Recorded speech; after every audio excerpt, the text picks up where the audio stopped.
한 사람의 길목을 지키면 천명도 능히 두렵게 할 수 있다. 이것은 오늘 우리를 두고 하는 말이다.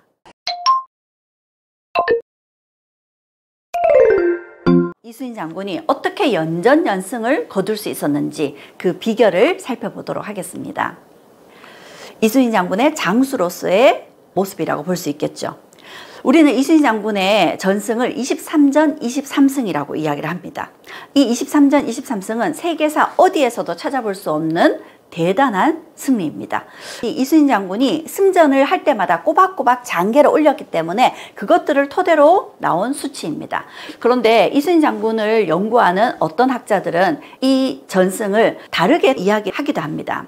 45전 40승 5무, 역시 단 한 번의 패전도 없었다, 이렇게 평가를 하고 있습니다.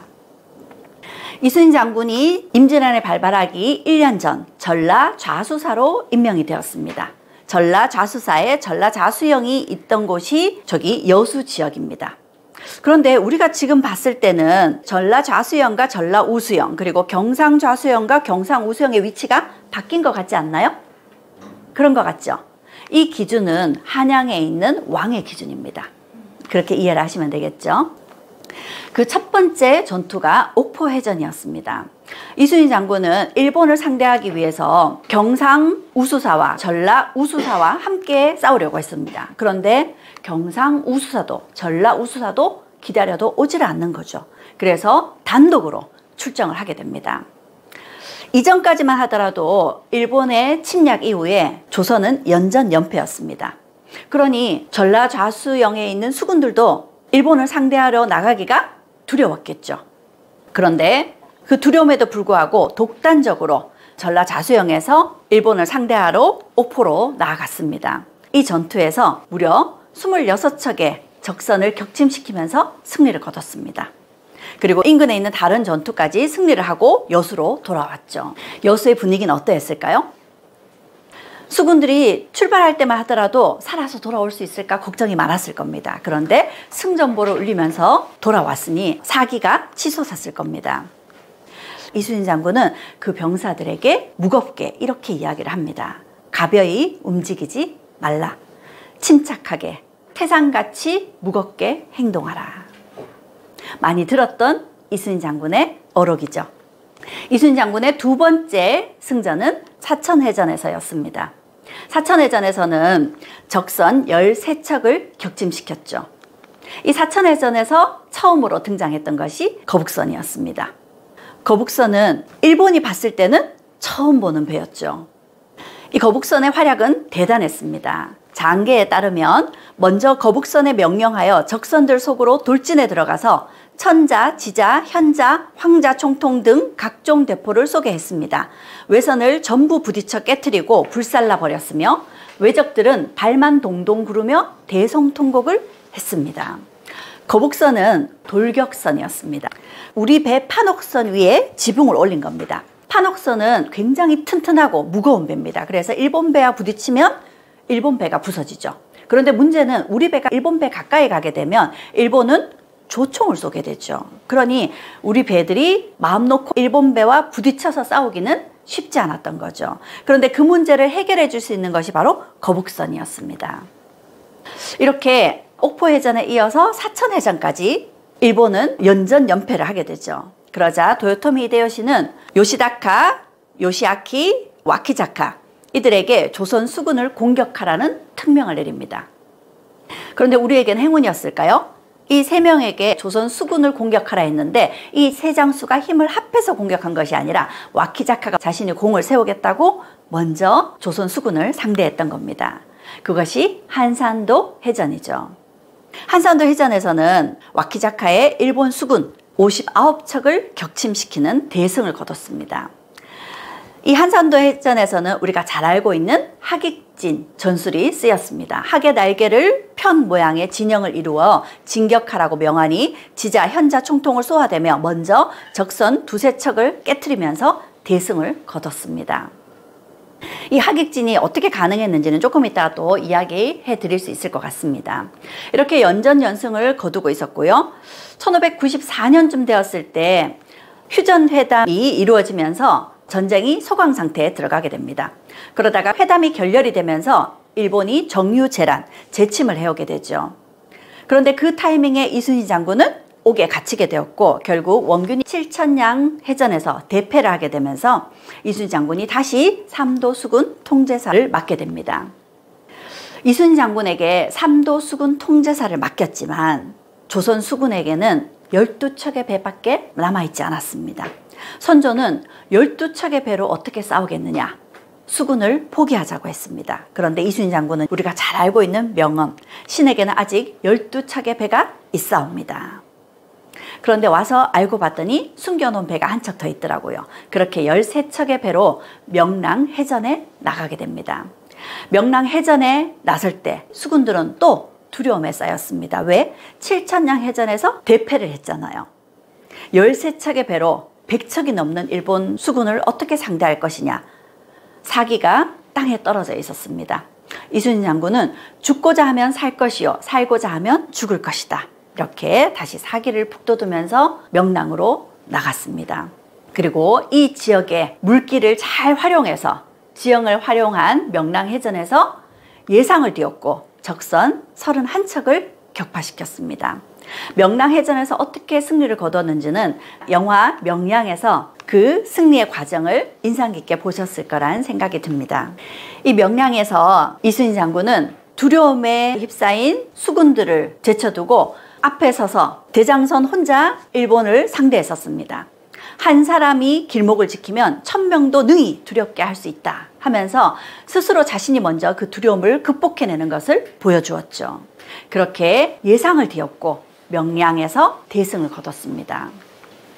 마지막 이순신 장군의 승리는 노량해전입니다. 노량해전이 있기 전 전쟁은 막바지로 치닫고 있었습니다. 도요토미 히데요시가 병사하게 되면서 조선에서 모두 철군하라라는 명령을 내렸거든요. 철군하는 일본을 상대하기 위해서 사로병진 작전을 짰습니다. 육군과 수군이 함께 조명연합군을 꾸려서 단번에 왜적들을 진압하고자 하는 것이었죠. 그런데 이 사로병진 작전은 제대로 이루어지지 못했습니다.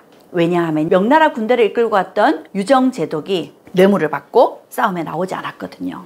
명나라 수군을 이끌고 왔던 진린도독도 역시 생각은 비슷했습니다. 전쟁은 이미 끝나가고 있고 이 끝나가는 전쟁에 명나라 병사들의 목숨을 헛되이 희생할 필요가 없다는 거였죠. 그래서 일본을 그냥 놓아주자라고 이순신을 설득했습니다. 하지만 이순신 장군의 생각은 달랐죠. 이순신 장군은 끝까지 저들을 쉽게 돌려보내주지 않겠다라는 것이었습니다. 노량해전에 나가기 전 이순신 장군은 이렇게 이야기를 했습니다. 이 원수를 무찌른다면 지금 죽어도 여한이 없겠습니다.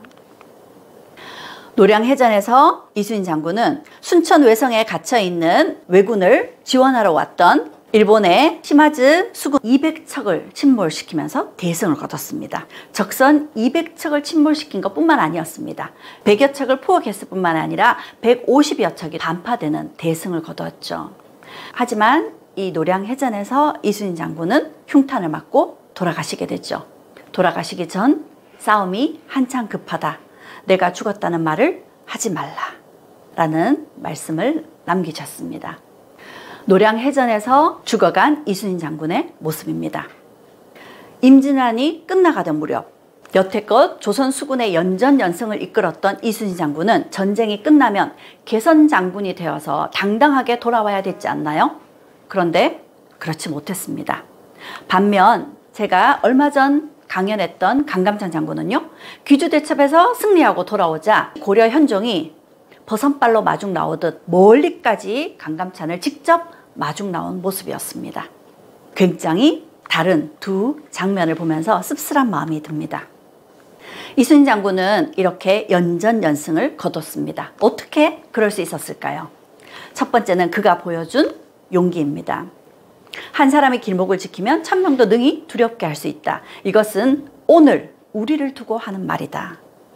장수가 제일 앞에 서서 가장 먼저 용기를 냈기 때문에 승리가 가능했던 거죠. 그리고 전략이었습니다. 하객진으로 일본을 에워싸서 공격을 하는 거. 쉽게 보이지만 그렇지 않습니다. 이 하객진이라는 것은 주로 육지에서 쓰는 것입니다. 학의 모습으로 일렬로 이렇게 적을 에워싸서 공격하는 거, 육지에서는 쉬운 일입니다. 하지만 바다에서는 그렇지 않죠. 적이 보이면 적을 향해서 나아가야 됩니다. 배의 정면은 화포가 거의 장착되어 있지 않죠. 화포를 쏘려면 측면으로 돌아서야 됩니다. 정면으로 가다가 순식간에 옆으로 배들을 늘어 세워야 됐던 거죠. 이렇게 위에는 작을 소자, 아래는 큰 대자처럼 생긴 것을 첨자진이라고 합니다. 첨자진의 행렬로 진격해 가다가 화포를 쏠 수 있는 사정거리 안에 들어오게 되면 측면으로 돌아서는 거죠. 이런 전략들이 실전에서 자유자재로 발휘되려면 얼마나 훈련을 많이 해야 됐던 걸까요? 그리고 이순신 장군의 승리에는 충분한 정보 수집이 큰 역할을 했습니다. 한산해전에서 대승을 거둘 수 있었던 것도 이 정보 덕분이었습니다. 그 당시 미륵도에 있던 목동 김천손이라는 이가 대선, 중선, 소선 합쳐서 약 70여 척의 전선이 오후 2시쯤 거제도의 영등포에 나타나서 견내량에 머물고 있습니다. 이순신 장군은 이 정보를 듣고 나아가서 한산대첩을 승리로 이끌었던 거죠. 이처럼 이순신 장군은 백성들을 통해서 사로잡은 왜군들을 통해서 그리고 일본에게 사로잡혔다 풀려난 조선 백성들을 통해서 여러 가지 방법으로 많은 정보들을 수집했습니다. 그리고 그 정보들이 들어올 때마다 그 정보에 해당하는 포상을 해주었던 거죠. 이번에는 지형 덕분입니다. 지형이나 물길을 충분히 활용을 했습니다. 특히 남해안에는 암초들이 많죠. 그런 것까지 충분히 활용해서 조선 수군이 원하는 장소에서 조선 수군이 원하는 시간에 원하는 방법으로 싸우는 전략을 짰기 때문에 연전연승을 거둘 수 있었던 거죠. 지형이나 물살을 충분히 이용하면서 외적보다 우리가 유리한 상황을 만들어서 싸웠던 겁니다. 그리고 상벌을 엄격하게 적용했습니다. 이순신은 이를 당해서는 과감하게 처리하여 조금도 굽히지 않았으며 사람들에게 형벌을 주고 상을 주는 데 있어서는 일절 귀세나 친소에 따라 차별하지 않았답니다. 신분을 따지지도 않고요. 친하냐 그렇지 않냐라는 걸 따지지 않고 상벌을 엄격하게 적용했습니다. 장수라 하더라도 기강이 해이해지거나 군율을 어길 때는 엄히 징벌을 했던 거죠. 이순신 장군은 장계를 올릴 때도 부하 장수들 뿐만 아니라 일반 병사나 노비들까지도 그들에게 공이 있다면 그들의 공을 장계에 올렸습니다. 본영 거북선의 지방병사 산호, 김말손, 정춘, 홍양 그리고 격군, 산호, 상자, 절의 노비, 귀세, 말년 이들이 총탄에 맞아 전사했습니다. 이들은 모두 노비, 천민의 신분이었습니다.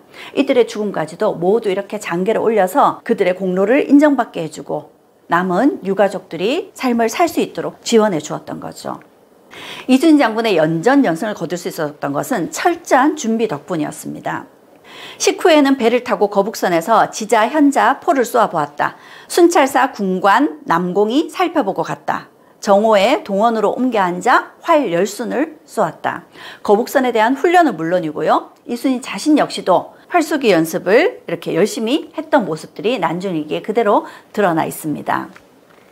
해질 무렵 여러 장수들에게 초월을 시켰다. 또한 군사들에게 강력을 시켜 서로 겨루게 하였는데 전역이 깊어 파였다. 초월이라는 건 멀리뛰기 같은 거랍니다. 강력은 씨름이라고 보면 되겠습니다. 이렇게 평상시에도 직접적인 군사훈련 외에도 이런 방식의 훈련들을 계속 이어나갔던 거죠. 이순신 장군의 연전연승에는 조선 수군의 전함과 그리고 무기가 큰 역할들을 했습니다. 조선 수군의 판옥선의 모습이고요. 일본의 안택선의 모습입니다. 일본의 안택선, 크기로 보면 판옥선과 비슷해 보입니다. 여기는 대장선이라고 보시면 되겠어요. 일본의 배는 폭이 좁고 끝이 뾰족합니다. 그래서 굉장히 속도를 낼 수 있어요. 대신에 가볍습니다. 우리 배는 굉장히 무겁죠.